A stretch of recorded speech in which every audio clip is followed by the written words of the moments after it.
Monsieur le ministre, il y a un an, je vous interpellais sur les risques majeurs que faisaient courir les décisions fiscales et financières prises dans la loi de finances de 2018 sur la politique du logement et le bâtiment et les travaux publics dans notre pays. Nous souhaitons, comme vous, que l'on puisse construire plus vite, moins cher, pour reprendre le slogan de la loi ÉLAN.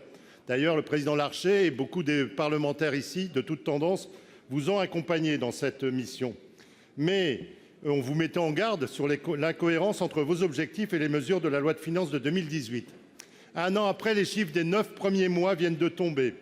Tous les experts, je dis bien tous les experts, sont d'accord pour dire que la construction neuve va rentrer dans une crise très grave, une récession grave en zone urbaine et très grave dans les campagnes et dans les villes moyennes. La situation est tellement grave que le PDG de Nexity a publié une lettre ouverte au président dans les journaux, que le président de la Fédération du bâtiment vient de déclarer qu'on allait tout droit vers la crise et annonce probablement une perte de 200 000 emplois dans le bâtiment à horizon de 2020.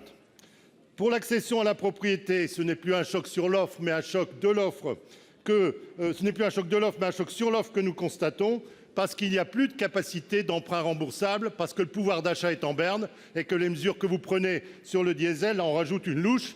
Et en plus, vous faites une taxe sur les taxes pour les entrepreneurs du bâtiment et des travaux publics qui vont encore rajouter de la difficulté, notamment pour les PME. Pour le logement locatif social, c'est encore pire, puisque c'est 50% de moins d'agréments l'année dernière par rapport à 2015, c'est les permis de construire de demain et c'est les constructions d'après-demain.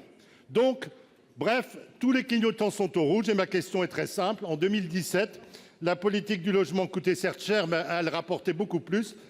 Pour faire baisser le prix du logement et relancer la demande, allez-vous inverser vos mesures fiscales qui vont nous faire perdre, comme en 2014, un demi-point de croissance et nous ramener tout droit dans le mur l'année prochaine et l'année d'après? Merci, cher collègue.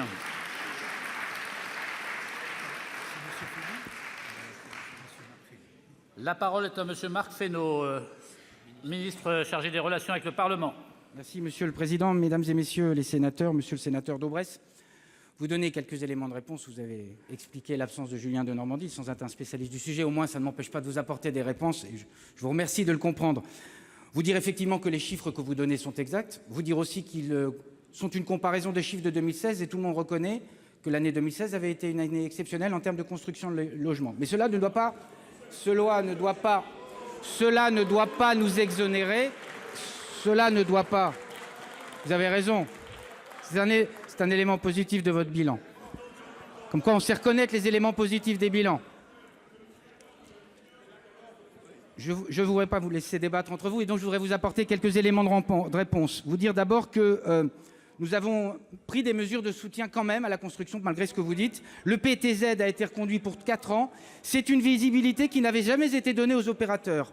Le Pinel a aussi été reconduit pour 4 ans. Enfin, je voudrais vous rappeler, vous l'avez dit, Monsieur Daubresse, la loi ÉLAN. La loi ÉLAN, elle vient d'être votée. Et pourquoi elle a été votée et pourquoi d'ailleurs vous y avez les uns et les autres beaucoup participé, notamment au Sénat, c'était pour conduire une nouvelle politique du logement, une nouvelle politique beaucoup plus structurelle de logement. Et je rappelle quand même les mesures que vous avez votées, puisque la commission mixte a été conclusive. L'allègement des normes pour réduire les coûts de construction, la mobilisation du foncier, la rénovation thermique des bâtiments avec près de 9 milliards d'euros qui y seront consacrés et 500 000 rénovations qui seront portées. Et puis aussi abaisser les coûts de la construction au travers du digital, mais aussi développer un certain nombre de filières. Je pense par exemple à la filière bois et la construction en bois et le préfabriqué au sens préassemblé, si je peux dire.